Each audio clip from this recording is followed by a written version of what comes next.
Hello, everyone. Welcome to the Hue virtual chat and happy first day of fall. But I want to start off the show giving a big congratulations to the cast and crew of Schitt's Creek.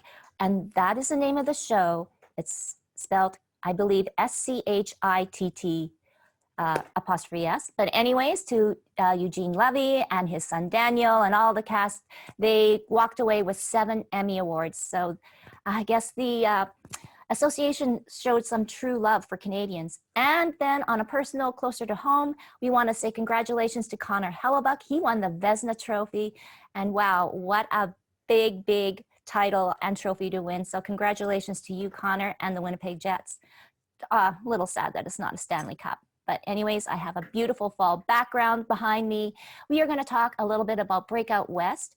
It is formerly called the Western Canada Music Awards. And of course, Winnipeg was supposed to be host, but we are still hosting it. So we'll find out more on how this great music festival is going to come to fruition. And the main topic, we're going to chat with our ladies about fear.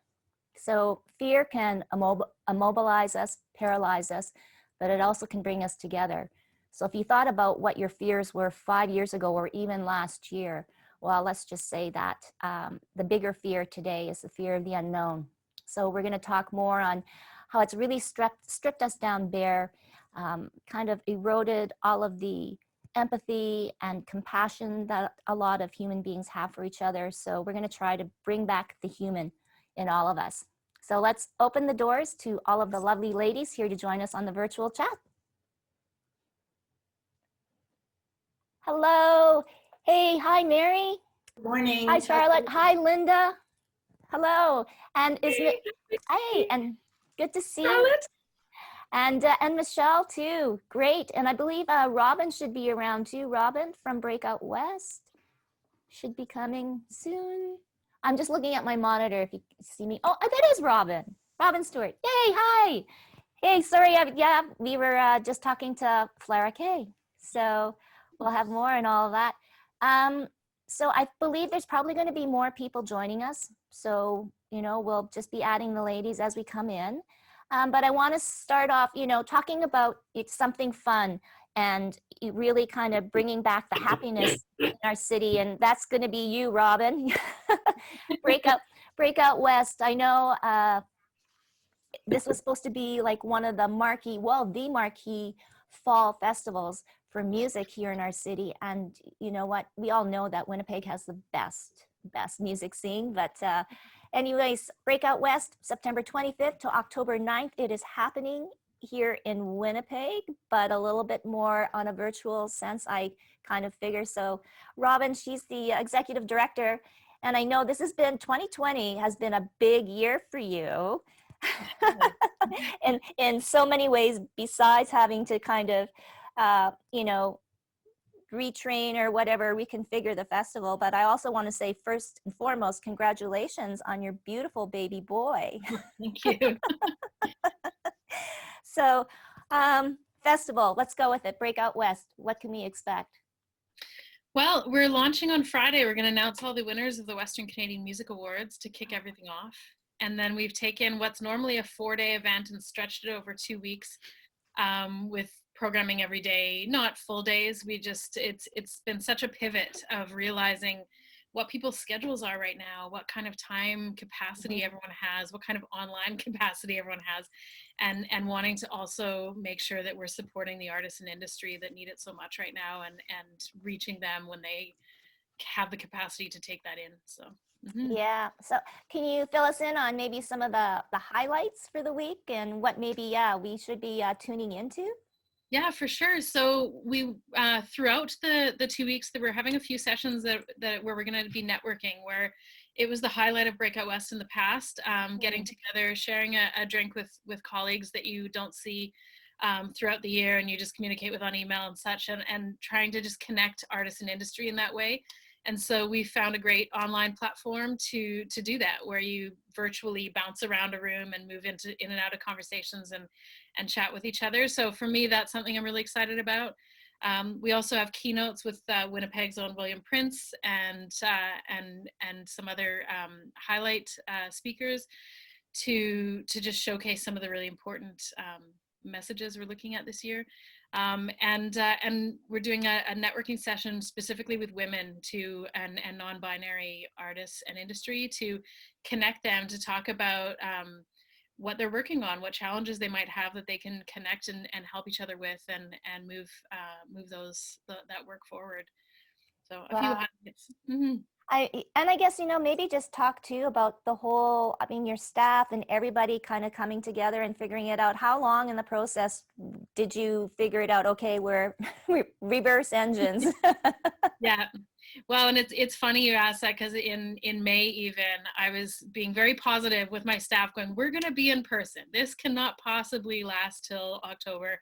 We are going to be in person. And I think a lot of people were still in that mindset. And there was a point in late May, early June, where I just said, you know what, we can't continue to plan 4 different possible scenarios.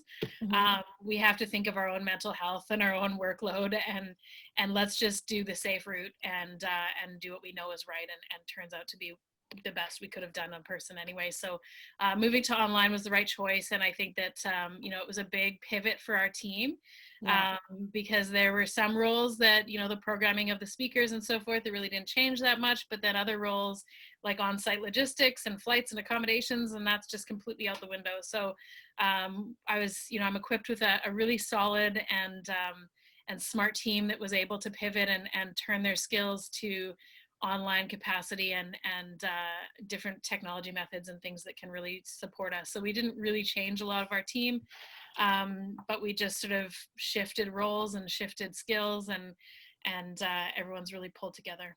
Mm-hmm. Well, you know what, I guess, and it's sort of going to, spill into a theme that we're going to be talking about too, Robyn, in the sense that, talking about fear. And when you're talking about making so many different plans, it is the fear of the unknown, correct? It's the uncertainty that really kind of wears us down. And, but I know that the festival sounds fantastic, and we're so happy to at least have some music and some kind of form of entertainment, especially here in our city. And lastly, too, talking about pivoting, a group called Flara K coming in from Montreal is going to be doing cruiser conversations. And I believe you're going to be on the hot seat talking to them, which I think is fabulous that they're really reaching out to industry people as well as musicians. Mm-hmm. Yeah, it's a great project, and they're looking all across the country to try and get. They're using a really creative way to get the networking and the tie-ins and the support that they would have had if they were doing it in person. And it's I think it's a really great project, and I think every artist has really had to pivot in different ways and figure out how they can target what they need to do in this year and make that happen for them. I've seen more I've had more conversations with industry and artist events that I haven't, have been aware of and not necessarily talked to on a regular basis this year than ever before. And the fact that the cultural community has banded together in ways that it has, is something that I hope is a benefit that comes out of this and just continues, because being thrown something like COVID-19 in every industry is really just, we can't do it without working together. Mm-hmm. No, yeah, and it's so cute. Like they're actually, for the other ladies, they're traveling across Canada in their own RV, staying isolated. They're doing everything through a Zoom or Skype, and then they get to play a little bit of their music and plug their new EP. So, yeah, maybe we'll have more of that coming through, which would be awesome. But I'll be looking forward to that interview, and they're going to be here in Winnipeg on September 29th, and all the conversations will start at 7 on their website, flarek.com. Have to put that in. Now, I want to welcome Linda and Mary and Charlotte. Hey, Charlotte, is Robyn going to join us? Other Robyn? Oh, okay. Actually, it was funny because I was just texting Robyn. She's in another meeting saying, there's another Robyn on the call today and the same spelling. And I know. so yeah. she's sorry she couldn't join us today. Yeah, so. and then if Michelle is going to call in, then yeah, she'll join in the conversation too. So yeah, I'm just texting her to see where she's at. So I sent her the link. Okay, so not to be Debbie Downer or anything like that, but I was thinking a lot about another heavy topic, which we always kind of end up dwelling on, but it's the topic of fear. And it has so many, I think, different meanings for people right now, but in the same sense, it kind of polarizes us and brings us together too. And talking about the pandemic and COVID-19, and taking our own city right now, our cases are going up, and like Dr. Brent Rusin says, we're going in the wrong direction. And so it's like, okay, so how do we move in the right direction? And there's so many, I know so many different ideas, but I think that all of you can bring, I guess, a little bit to light on what fear is. How can we work, if this may be the right term, work with our fears to, maybe come out the other side, but also more importantly, trying to bring back the human in all of us. And thank you, Robyn Priest. I am stealing a little bit of your thunder here, but I thought that was kind of a nice way to come back to it. And if we could make reference to, Robyn and Breakout West and bringing, music and connecting people, that's one way. But I'm going to start with Linda, because Linda, you had an interesting email response and saying, how to feel fear in our bodies. Yes, absolutely. Thank you for having me, Tracy. I love these events. And hi, everyone. Hi, Charlotte. So nice to see you. And Robyn and Mary. I'm a life coach, and I help women entrepreneurs build their businesses.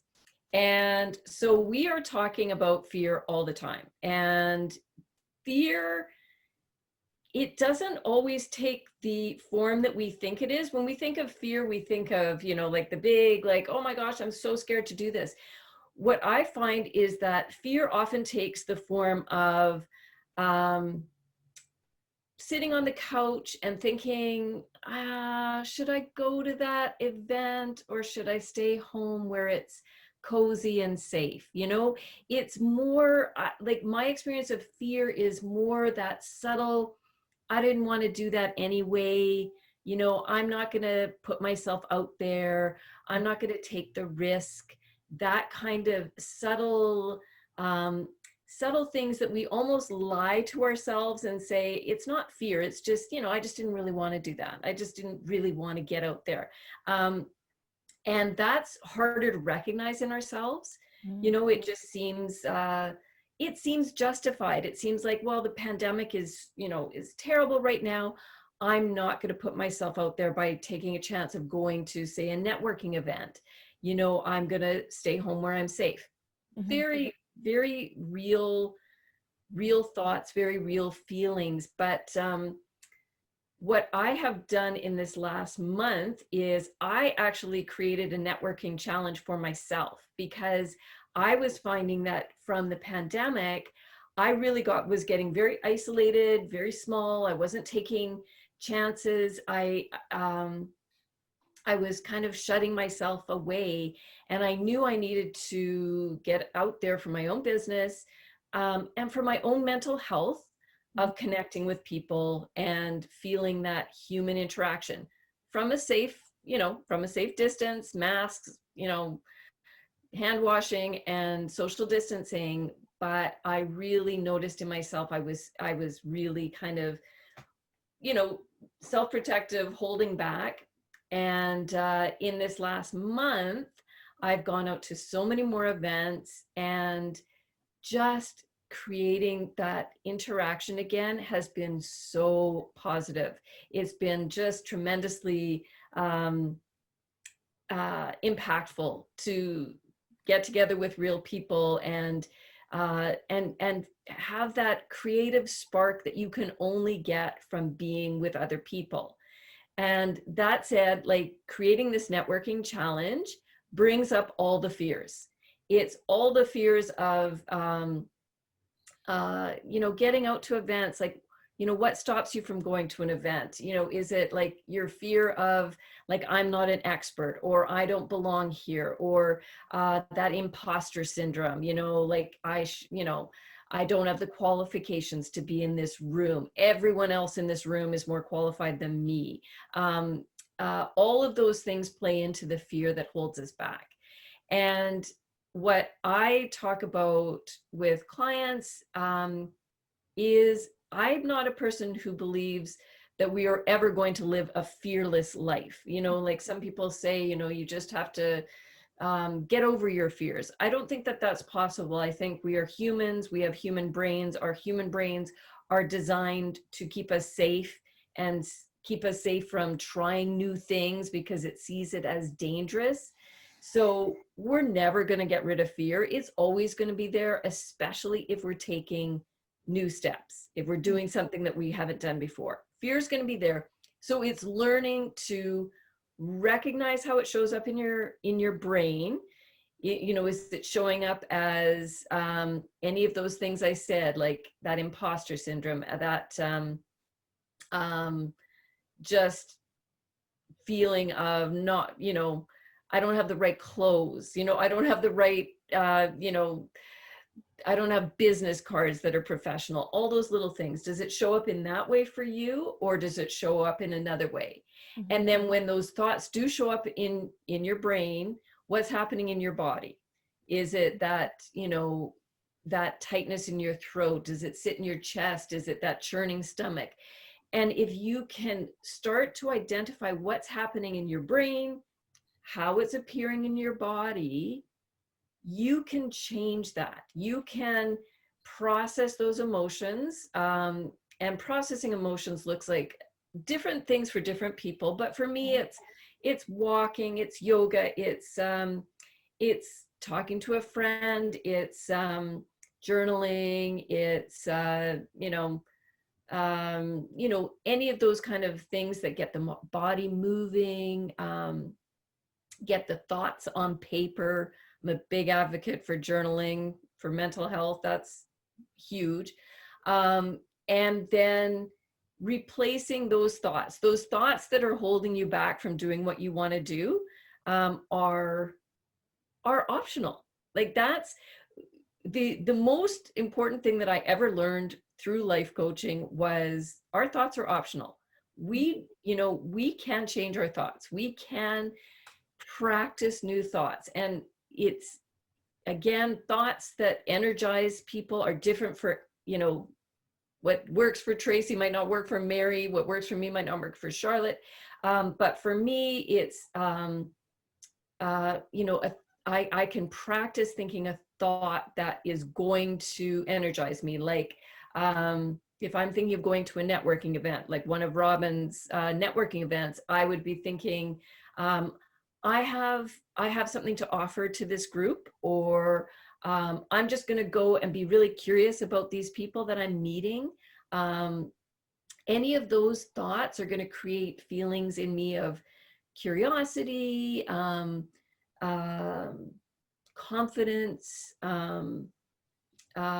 certainty, and that will get me doing the things that I'm afraid of, that I'm fearful of, or that are just making me nervous. So that's kind of what I'm talking about when I work with fear. And I don't believe fear is going to go away, but I do believe we can find different ways to manage it and to create the feelings that we need to power us through to different experiences. And because the fact is, we're all still alive, we're all still, having a human experience, pandemic or not, and we need things like music. We need people and connection and relationships and excitement. And so I can't wait to hear more about this music festival. I think it sounds amazing.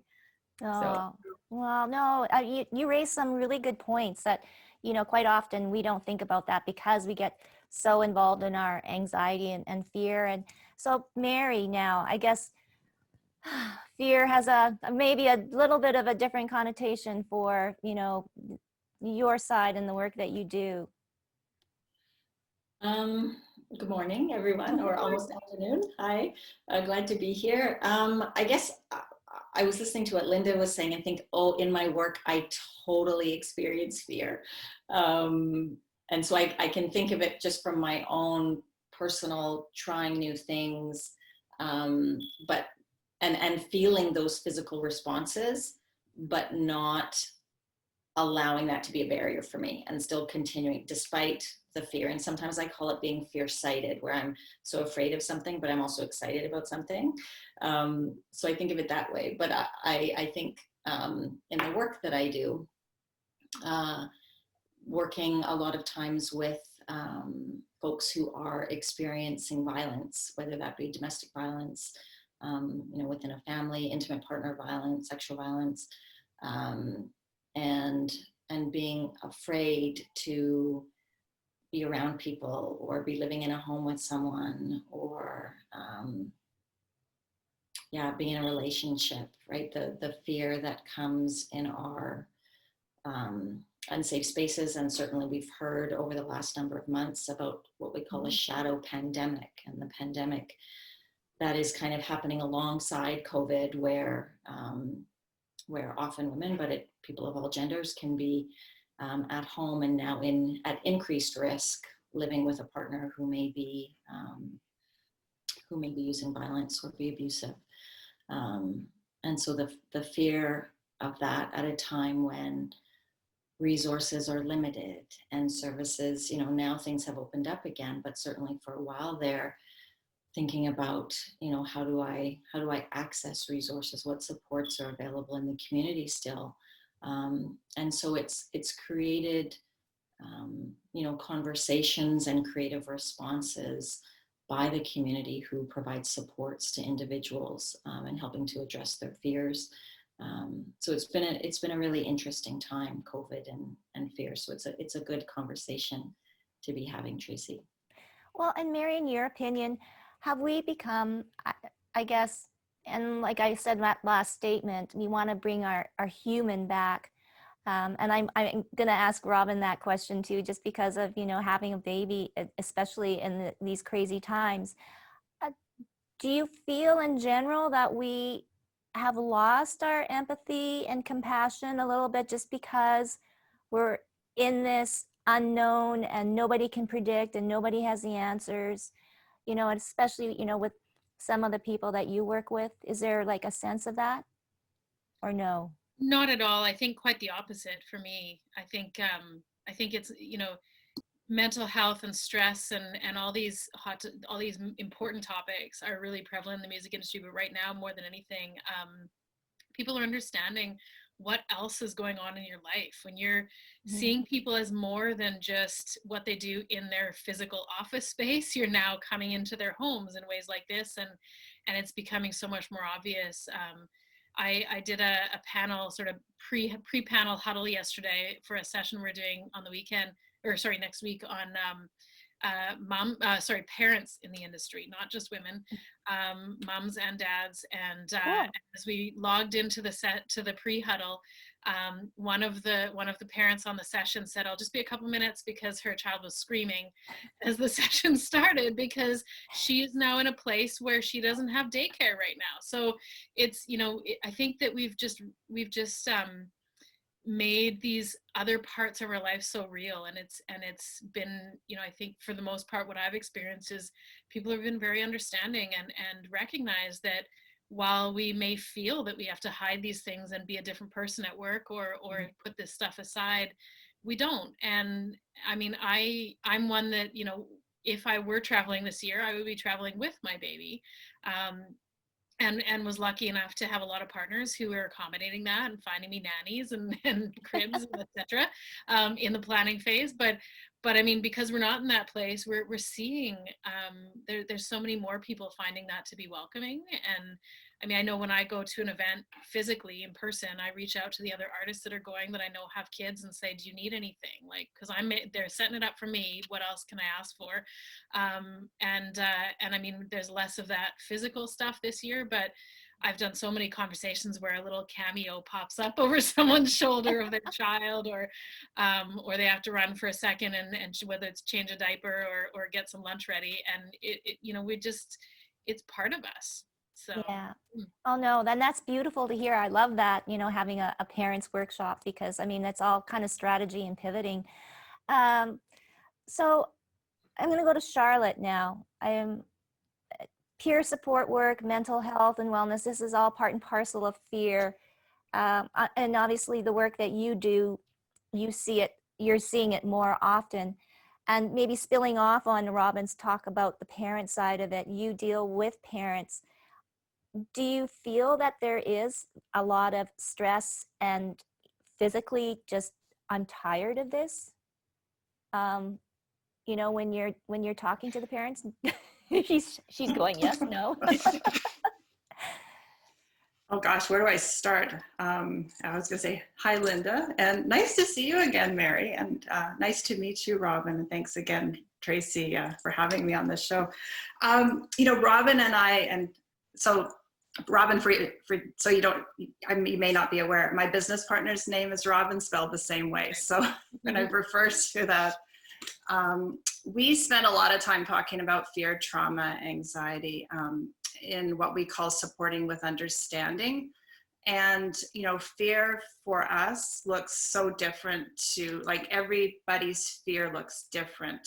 So when it comes to families, especially parents, we see a lot of heightened fear around, what's going on with their child, whether it's adult child, if they're supporting a child who's struggling with mental health challenges. And a lot of times they're so on high alert that they just don't realize how much stress they put themselves under, and a heightened reactive stage. So we spend a lot of times working with families and parents to start acknowledging, where they're at, and how different their fear can look like between, their partner as well as to their child. And in a lot of cases, they're not really completely aware of, exactly where they stand on that.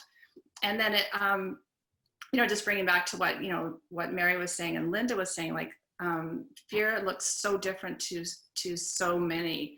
And I was just in a conversation I was having with Robyn yesterday, how she had some anxiety around an interaction that she has coming up with just one person, and the difference between that and how, she can go on stage in front of 2,000 people and be completely at home and at ease, and how different that looks. And for some people, it would be the exact opposite. So it's always being mindful that we watch our biases and our own judgment when supporting somebody who, if you think that event to them should not have that fear because it doesn't have it for you, but being mindful that for them it can look quite different. So that's where that knowledge for parents comes into play, because a lot of times they don't realize that what's coming up for them may not be coming up for their partner. Right. So quickly too, Mary, I wanted to ask you, you had mentioned in our email conversation about a new program. Sorry, I just, because I'm very interested in it, and I know that you're very excited about it. So you want to share it with us, and then maybe, we can jump in and explore that, because it's an area that I don't know a lot of information about. Okay. For sure. So I have kind of moved my work in a new direction, and recently developed and launched a new online reporting platform for sexual violence on campuses. And it just launched, 2 weeks ago, just after September long weekend when school started back. And we've created an online reporting platform for sexual violence that's launched at 10 post-secondary institutions across Manitoba in the last couple of weeks. So we're super excited about increasing the pathways that survivors in the campus community have to report sexual violence. We've been innovators in this space in creating anonymous reporting options, as well as ones that connect a survivor or a student directly to their campus, but then also facilitate reporting directly to law enforcement. So we've partnered with RCMP, Winnipeg Police Service, and Brandon Police Service. So we're super excited about, just about the new opportunities that are presented, especially during times of COVID, when services on many campuses are closed and they're happening, over phone or online. Students are attending school remotely in many cases for online learning. And so this really reduces barriers and increases opportunities and pathways for survivors to report. So excited. Wow.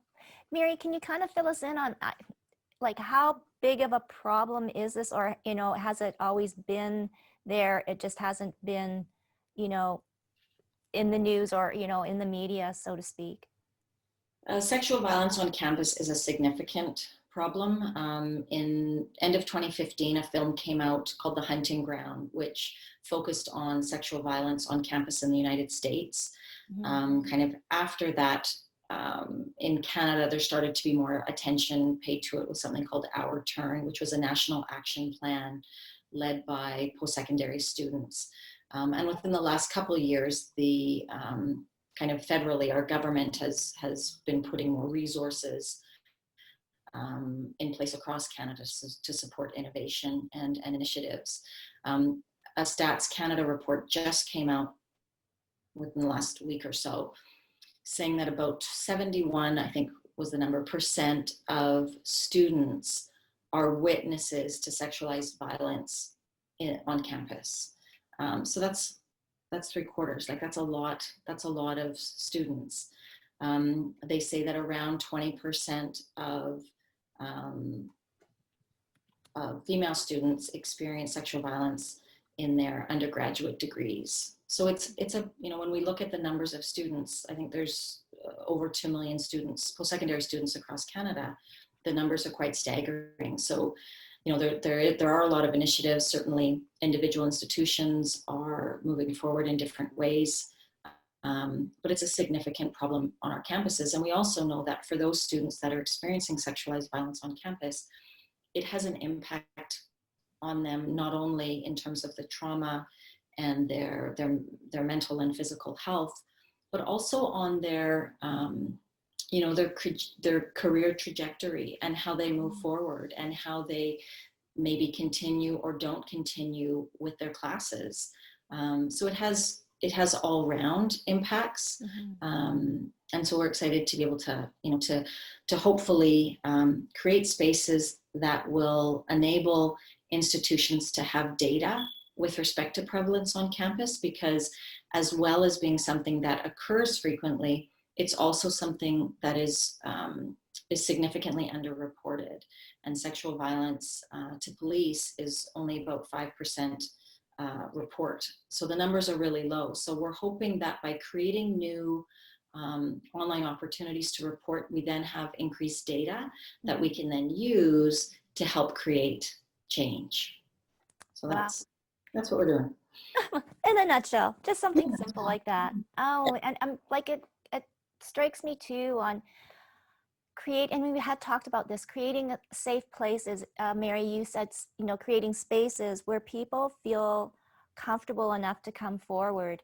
And I mean, you know, even I keep on going round and back, but I mean, even Robyn with Breakout West and everything, even though it's online, it creates, I think, a space or a place where people can connect. It's really kind of weird, I guess, well, being doing this virtual chat for 6 months. I mean, we're on our 34th show. I feel like there's a different kind of connection if I was one-to-one with Linda or one-to-one with Mary. It would be kind of next. And I guess maybe it's because I can see the other reactions in the other ladies' faces or whatever, you know, whether it's a slight nod or a smile, or it's like, oh yeah, I feel that too. It's kind of like an affirmation to move forward and to talk more. Linda, I know you have so many ideas turning in your head, but you know, creating a safe space, how important is that? And I mean, yeah, I guess for you with clients, right? For them to kind of open up to you. Creating a safe space online. Is that what you're? Yeah. You know, I was listening to what everyone was talking about, and creating a safe space is really about letting somebody be seen, like holding space to let somebody be seen, as you say, Tracy, in all of your humanness. You know, it's so often we are, especially online with social media and stuff, we're presenting only a very surface level of ourselves. And yet, I know for myself, the people that I relate to the most on social media online are the people who are showing up fully as themselves in their complete humanity. You know, things are not going right, you know, you're just, mistakes are happening, failures are happening, but they're showing up and letting people in to that, those that vulnerability of showing people your real self. And if we can get better at holding space for each other to show up as our real selves, to show up as our complete person, that is, to me, creating safety. It's creating a place where you can just, like, authenticity is overused, but the more we see other people doing that, the more permission we have for ourselves. If, you know, if you see somebody showing up and just, you know, being truthful about what their experience is right now, whether it is living in fear or anxiety, that gives permission to other people. And I know for myself, like, I didn't even really recognize that I had been dealing with anxiety for so long. I just assumed that that was just how you go through life. And that if I didn't want to do something, it was just because I didn't want to do it. It wasn't that I was anxious to do it. I didn't recognize that. That was a disconnect for me, until I saw people who I admired, who had very successful business, very successful coaching businesses, who were helping other people on a day-to-day basis, very openly saying, hell yeah, I've got anxiety. Oh yeah, it's hard for me to get out of bed in the morning. Every day, I wake up and the negative thoughts and the overwhelm is there as soon as I wake up. When I heard that from other coaches, and I saw these people helping people tremendously and offering so much to the world, but they were able to say, yeah, I've got anxiety, and I have learned how to deal with it and still do all the work that I want to do. That gave me permission to say, oh, it's not, there's nothing shameful here. That's just a part of my experience, and I can show up. And now that I can say that, I'm also giving other people permission in my group to say, hey, this is just what I'm dealing with. This is just part of my human experience. And so I think that creates safety, a safe space for other people to show up, be vulnerable, be exposed, and be human, and realize by going through that, that is the path to peace and success and confidence and, and security.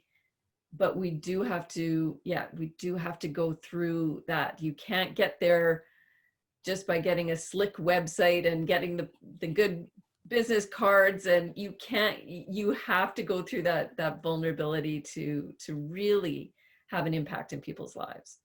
Wow. So obviously a weight lifted off your shoulders, Linda. Absolutely. Yeah. That's And amazing. I think that's true for all of us. Yeah. That we all carry around these things that we think are so shameful. Mary, you're talking about sexual violence and sexual assault. We're women. Most of us are carrying around something very shameful that we feel is shameful. It's not our shame, but we carry it around thinking that it is something that we have to hide, and we can't expose for fear of being judged and criticized. And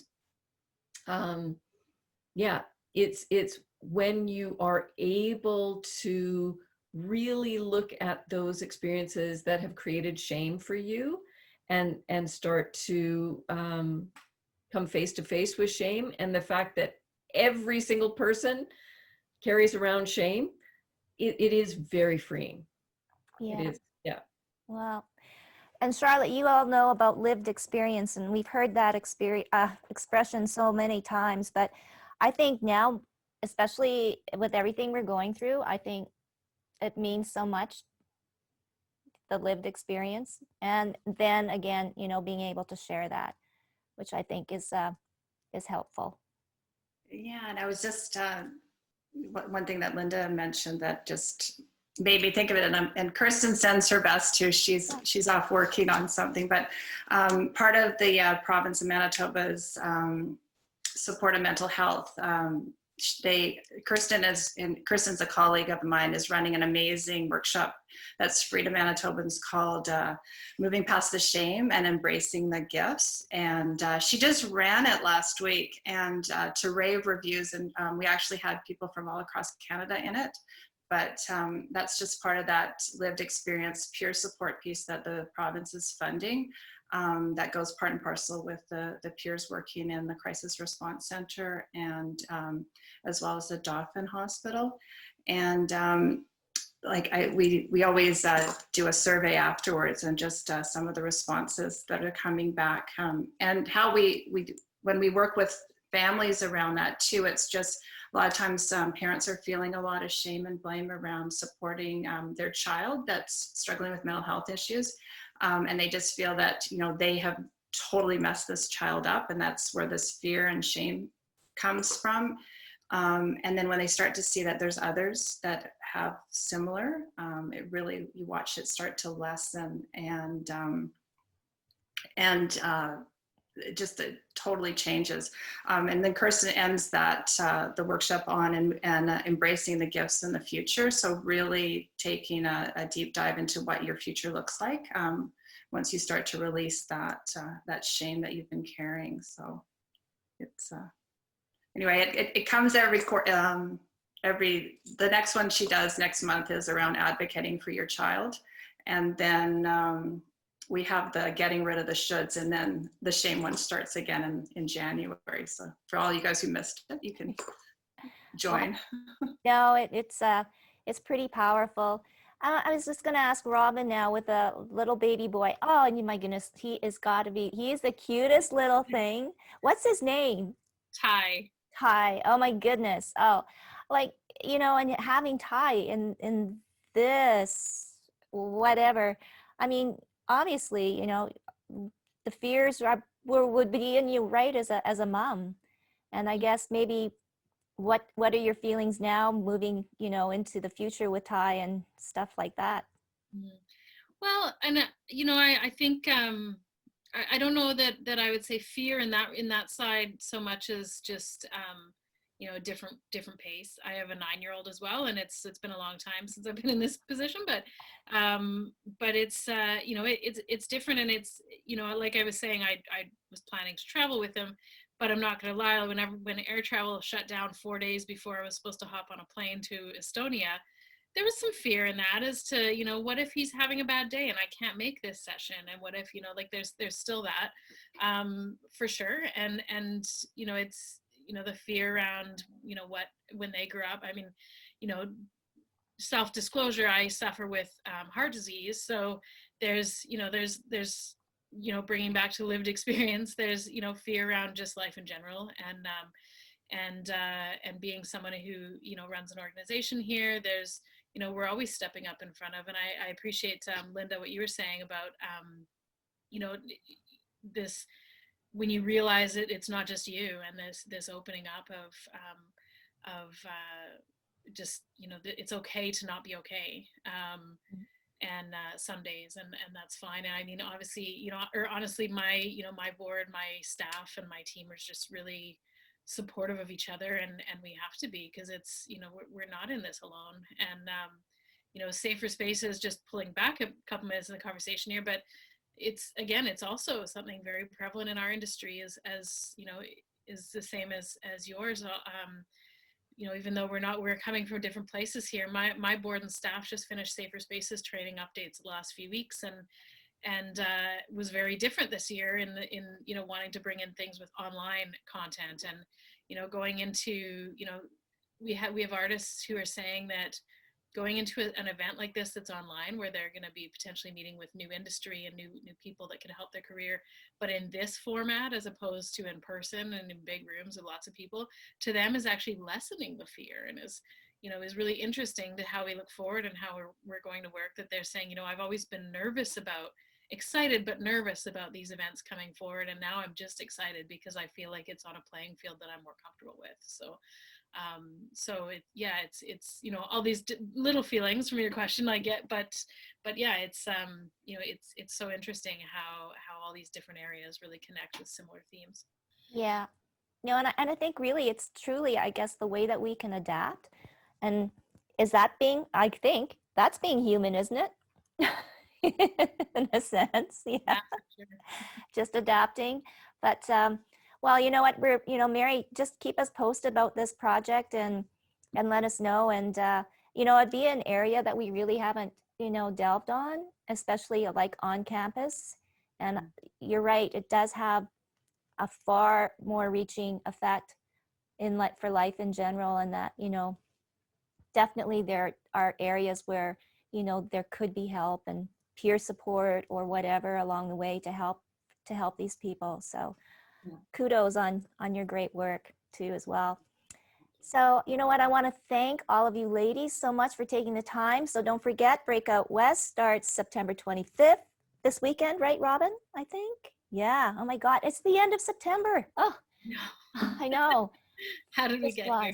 I don't know, but yeah, and hopefully it'd be great to meet some of the musicians or that are going to be joining. It'd be great to see them and share their music. So it's breakout.ca to go to the website. And congratulations, Robyn, for putting it all together. Thank And you. hopefully, well, I guess it rotates, right, city to city. It rotates, but we're, this year we're calling it, everywhere and nowhere at the same time. So next year we will be officially actually in Winnipeg is our goal. So. Oh, yay. So we get a do-over, kind of like the Bombers. They get to keep the cup for another year. Yay. Well, that's great news. Great news. And thanks so much, Linda. You know what? You're awesome. When I have a tough conversation or a tough topic, I'll make sure that I tune you in. So always some great advice. And of course, Charlotte, thank you so much. And tell Robyn she missed meeting another Robyn. All right. So have a great Tuesday. Enjoy the weather. I think it's going to be a high of 27. So last day of summer again. All right. Nice meeting all Thanks, of you. Tracy. Yes. Okay, take Bye. care. Bye-bye.